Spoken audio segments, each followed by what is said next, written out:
खुलुमबाय गिबियावनो गोनांथारमोनखौ बयखौबो चेनेलाव बरायना लाग्रोनाय जाबाय नोंथांमोननि थाखाय दिनै मोनसे गोनांथार भिडिअ लाबोनाय जादों आसा खालामदों नोंथांमोना बे भिडिअखौ बयबो जोबजासिम नायलांगोरनानै अरुणोदय स्किमनि थाखाय जोंहा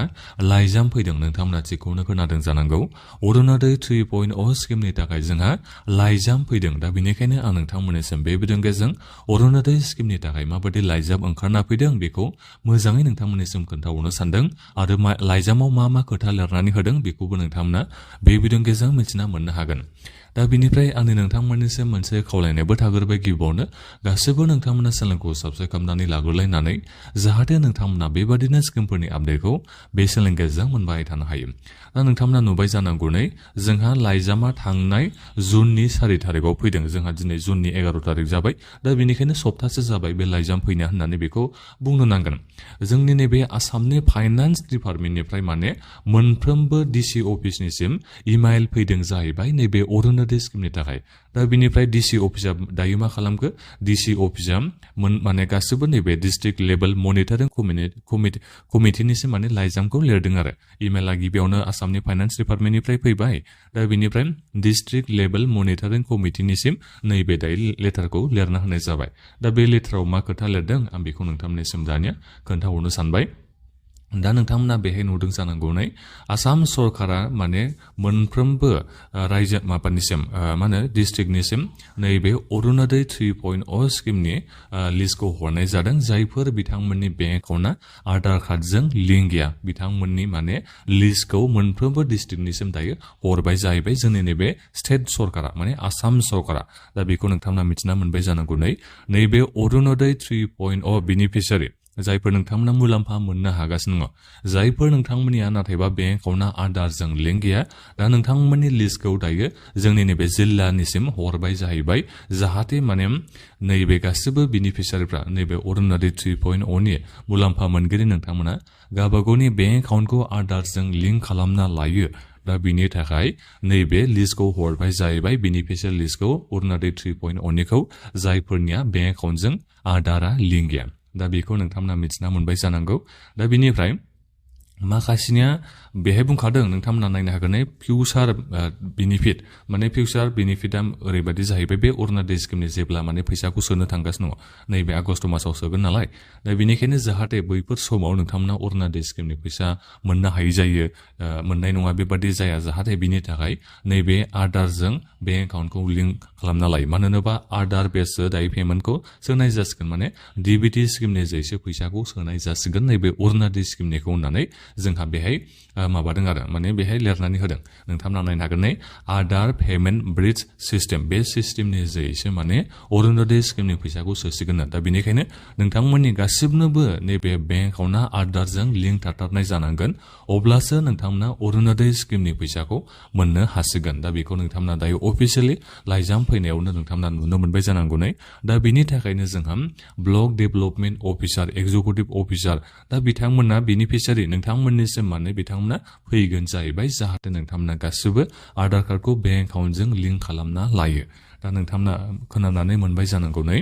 नोंथांमोननिसिम खाथियाव फैगोन जेनेबा जायफोर नोंथांमोननि बेंक एकाउन्टआ दायो आधारजों लिंक गैया दा बिनि लिस्टखौथ' बिथांमोना मोननो हाखाबाय नालाय जोंनि नैबे डिस्ट्रिक्टआव जिल्ला लेभेलाव जोंहा बेखौ मोननो हाखाबाय सोर नोंथांमोननि नामा बेनिफिसियारि लिस्टआव दङ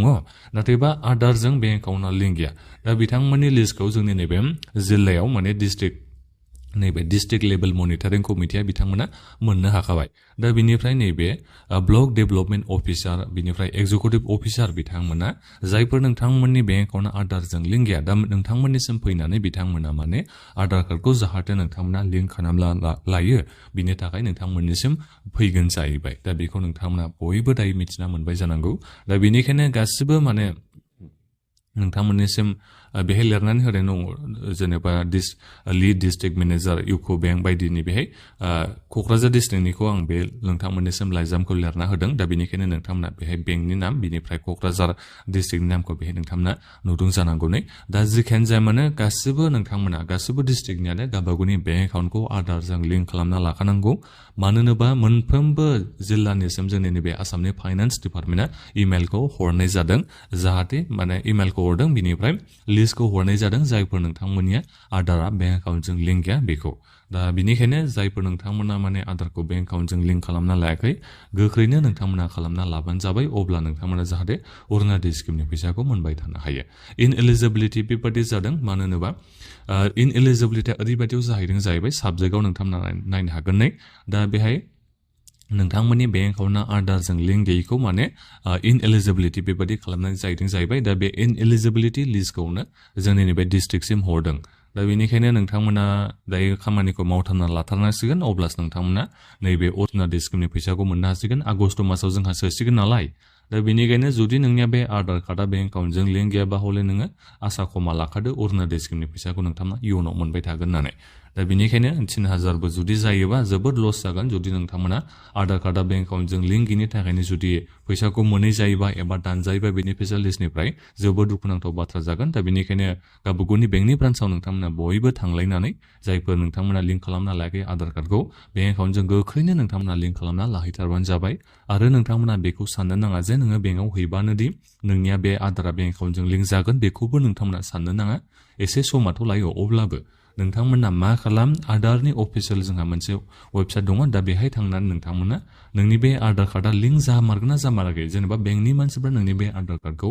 लिंक खालामनानै होमारगोन ना होमाराखै बेखौ नोंथांमोना नायनांगौ नोंथांमोना गोबानो सानो जेनेबा बेंकआव गारनानै हैबानो एबा बेंकआव हैबानो दि आधार कार्ड बायदिसिनाखौ जेरेक्स खालामना हैबानो दि नोंनि बे आधार कार्डआ बेंक एकाउन्टजों लिंक जागोन बे नङा बिथांमोना बेंकनि मानसिफ्रा मालाबा मावनानै होआ आं बेबायदि एग्जाम्पलखौ गोबां नुनो मोनबाय बेनिखायनो नोंथांमोनखौ आं खावलायदों बेंकआव नोंथांमोना आधार कार्डखौ लिंक खालामनो हैनायनि उनावबाबो गावबागावनि आधार कार्डआ बेंक एकाउन्टजों लिंक जागोन ना जायाखै बेखौ नोंथांमोना आधारनि अफिसियेल वेबसाइटआव थांनानै चेक खालामना नायबाय थाबानो जाबाय बोरै चेक खालामना नायनांगौ नोंनि बे आधार कार्डआ बेंक एकाउन्टजों लिंक जागोन ना जायाखै आं बेखौबो नोंथांमोननिसिम एसे उनाव भिडिअखौ लाबोगोन जाहाथे नोंथांमोना गासिबो बोरै नाय बेखौ मिथिना मोननो हायो दा जिखियानो जाया मानो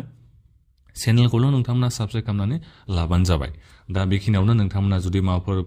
माखौबाफोर नोंथांमोना बुजिना मोनासैबा माखौबाफोर नोंथांमोना सोंनांगौ थाबायबा भिडिअनि कमेन्ट बक्सआव नोंथांमोना सोंबानो जाबाय आरो बे भिडिअखौ नोंथांमोना गासिबो मानसिफोरनो शेयार खालामना हो जाहाथे गासिबो मानसिफ्रा नैबे आधारनि अफिसियेलि जा जोंहा लाइजाम ओंखारना फैदों बेखौ बिथांमोना मिथिना मोननो हायो दा बेखिनियानोमोन गोजोन्थों